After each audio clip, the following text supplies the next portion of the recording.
សួស្តីអ្នកគ្នាថ្ងៃណាប្រាប់ពីរបៀបចូលក្រុម Telegram របស់ខ្ញុំដើម្បីយក mode ទាំងអស់ review ហ្នឹងគ្នា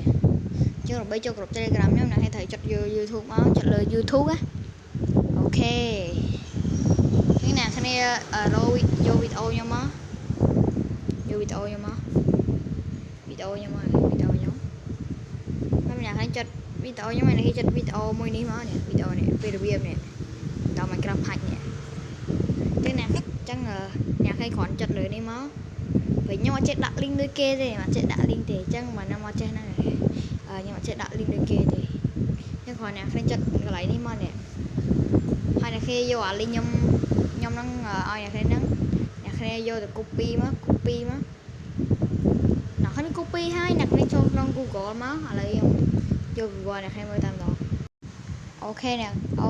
គ្នាចូល Google ហើយអ្នកគ្នាយកអា link ខ្ញុំផាឲ្យអ្នកគ្នាមិញហ្នឹងយកដាក់មកអូខេដល់ពេលអ្នកគ្នាដាក់ហើយអ្នកគ្នាគ្រាន់ចុចដល់កន្លែងនេះ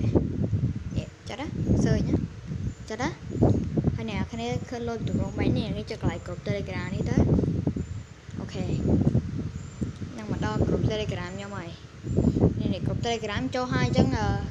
វាចឹងហើយក្រុម Telegram ចូលហើយអញ្ចឹងវា load ចឹងហើយលោកពាក្យថាអូខេហើយអញ្ចឹងខ្ញុំចូលហើយក្រុម Telegram មានទម្រង់បែបនេះកន្លែងនេះ MK នេះឃើញទេអ្នកគ្នាហ្នឹងនៅកន្លែងហ្នឹងនេះគ្នា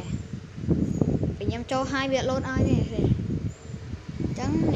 ងវីដេអូនោះមានតែប៉ុណ្្នឹងទេកុំភ្លេចជួយ like subscribe ខ្ញុំអ្នកមួយផង